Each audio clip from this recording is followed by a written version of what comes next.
معزز سامعین گرامی قدر، جیسے آپ کے سامنے رمضان میں کیے جانے والے اعمال کے حوالے سے چند گزارشات کو رکھ رہا ہوں کہ انفاق فی سبیل اللہ کا رمضان کے ساتھ بڑا گہرا تعلق ہے، توبہ استغفار کا رمضان کے ساتھ بڑا گہرا تعلق ہے۔ آج انشاءاللہ ہم اعمال میں سے نیکیوں کے ایک اور عمل کا ذکر کریں گے جس کا تعلق صرف رمضان سے ہی نہیں بلکہ اگر پوری زندگی کے اندر اس نیک عمل کو اختیار کیا جائے تو کوئی ایک مشکل، کوئی ایک مصیبت، کوئی ایک پریشانی ایسی نہیں جو رفع نہ ہو جائے۔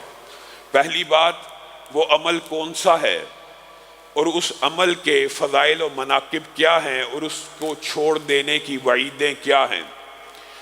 سنن ابن ماجہ میں حضرت ابو درداء کی ایک روایت موجود ہے کہ نبی کریم صلی اللہ علیہ وسلم نے ارشاد فرمایا، کیا میں تمہیں ایک ایسے عمل کی خبر نہ دوں کہ جو بہت پاکیزہ ہے، جو درجات کو بہت بلند کرنے والا ہے اور تمہارے رب کو بہت زیادہ محبوب اور پسندیدہ ہے، اور اس بات سے بہتر ہے کہ تم سونے اور چاندی کے پہاڑ خرچ کرو، اور اس بات سے بھی بہتر ہے کہ تم کافروں کی گردنوں کو کاٹو۔ اب یہاں تک بھی بات مکمل ہے۔ کسی بھی عمل کی فضیلت کو بیان کرنے کے لیے جو تجسس کا، جو حدیث کا، جو اسلامی تربیت کا ایک انداز ہے وہ تو مکمل ہو چکا کہ اس کے فضائل بیان کر دیے گئے اور لوگ متوجہ ہو کے سن لیں، لیکن اسی پر بس نہ کیا کہ تم کافروں کی گردنوں کو کاٹو، کیا کہا بلکہ کافر بھی تمہاری گردن کو کاٹیں۔ تم کافروں کی گردن کو کاٹو اور کافر تمہاری گردن کو کاٹیں۔ گویا اس بات کے اوپر حدیث نبوی نے مہر تصدیق کو ثبت کر دیا کہ یہ عمل حقیقت میں جہاد فی سبیل اللہ سے بھی بڑا ہے۔ صحابہ نے پوچھا، ایسا عمل اللہ کے رسول، آپ ایسا عمل تو ہمیں یقیناً بدیہی لازمی طور پہ بتلا دیجئے۔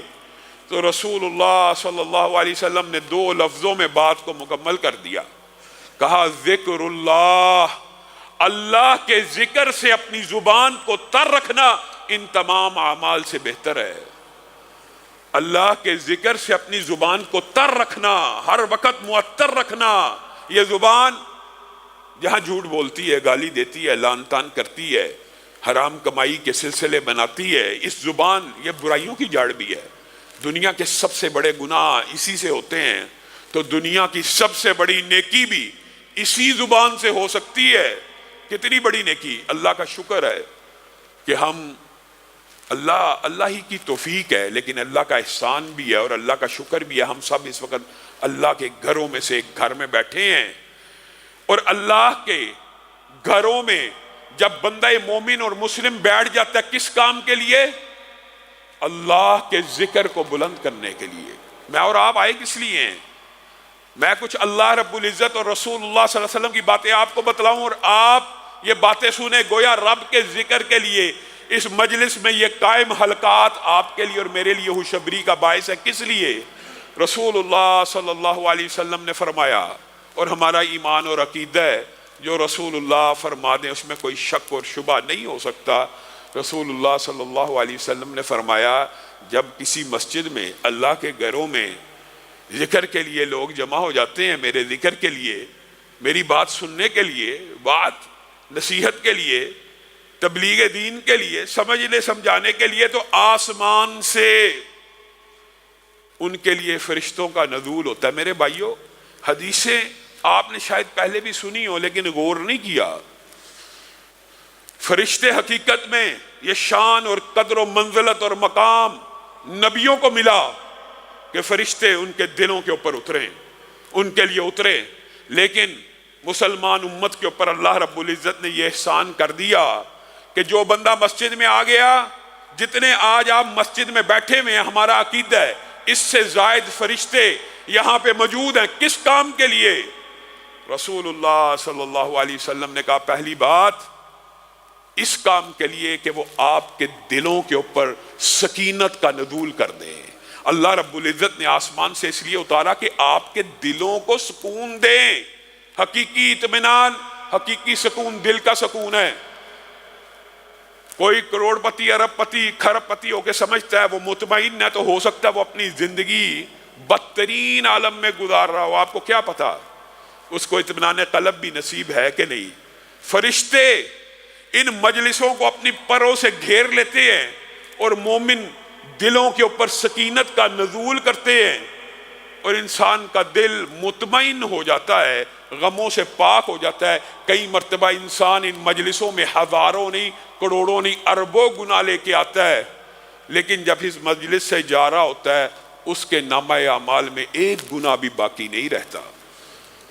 نبی کریم صلی اللہ علیہ وسلم نے ارشاد فرمایا، جب تم جنت کے باغیچوں میں پھرا کرو تو خوب سیر ہو کے کھا لیا کرو۔ جنت کے باغیچے کیا ہیں اللہ کے رسول؟ نبی کریم صلی اللہ علیہ وسلم نے فرمایا وہ ذکر کے حلقات، وہ مساجد کے دروس، وہ مسجدوں کی مجلسیں۔ اللہ کے فضل و کرم سے اللہ اس مجلس کو بھی اس مجلس میں شامل فرما۔ ان مجلسوں میں سے خوب کھا پی لیا کرو، اللہ رب العزت کا خوب ذکر کر لیا کرو۔ اللہ کا ذکر کرنے سے ملے گا کیا؟ جو اللہ رب العزت نے اس بارے میں ٹریڈنگ کی ہے، جیسے انفاق فی سبیل اللہ کی ٹریڈنگ آپ کے سامنے رکھی، دیں اللہ کو ایک دیں، اللہ ہو سکتا ہے 700 کرے، اللہ ہو سکتا ہے 1,00,000 کرے، اللہ ہو سکتا ہے 2,00,000 کرے، اللہ کی مرضی ہے۔ اسی طرح یہ جو اللہ تعالیٰ نے ذکر اللہ کی ٹریڈنگ کی ہے، یہ بھی بڑی عجیب ہے۔ آپ ان حلقات میں، ان مسجدوں کو اللہ کے ذکر سے معطر کر دیں، اللہ کیا کرے گا؟ بدلے میں ہمیں کیا ملے گا؟ آپ ایک بات کے اوپر ذرا غور کرنا، علاقے کا M N A, S H O, S P آپ کا ذکر کرتا ہو اپنی مجلس میں، فلاں میرا دوست ہے، وہ آئے گا، اس کا کام کر دینا۔ ایم این اے کے وہ میرا ووٹر ہے، بڑا اچھا سپورٹر ہے، آپ کتنا خوش ہوں گے؟ اگر وزیر اعلیٰ کہے کتنا خوش ہوں گے؟ اور اگر وزیر اعظم یا صدر کہہ دے آپ کی خوشی کا کوئی ٹھکانہ نہ ہوگا۔ اور اگر امریکہ کا پریزیڈنٹ جو بائیڈن اپنی مجلس میں کہے فلاں ابن فلاں میرا دوست ہے، یا فلاں بندے کا ذکر اپنی مجلس میں کرے سب کے سامنے، آپ کی خوشی کا کیا ٹھکانہ ہوگا؟ اللہ رب العزت نے اس ٹریڈنگ کو سمجھانے کے لیے قرآن پاک میں ایک آیت کو نازل کیا، فَاذْكُرُونِي أَذْكُرْكُمْ، تم میرا ذکر ان مجلسوں میں کر کے دیکھو تو صحیح، عام مجلس میں بغیر مجلس کے تم میرا ذکر کر کے دیکھو تو صحیح، میں رب عرش کی بلندیوں پہ تمہارا ذکر کرنا شروع کر دوں گا۔ تم میرا ذکر کرو، میں تمہارا ذکر کرتا ہوں۔ بتائیے، یہ قدر و منزلت اور فضیلت کے اعتبار سے اکیلی یہی آیت بھی انسان کے لیے کافی ہے، لیکن نبی کریم صلی اللہ علیہ وسلم نے سمجھانے میں کوئی کسر نہ چھوڑی کہ کوئی ابہام نہ رہ جائے۔ میں بندے کے گمان کے مطابق ہوں، اللہ رب العزت کا فرمان ہے، میں بندے کے گمان کے مطابق ہوں۔ جب وہ مجھے اپنے جی میں یاد کرتا ہے، میں بھی اس کو اپنے جی میں یاد کرتا ہوں۔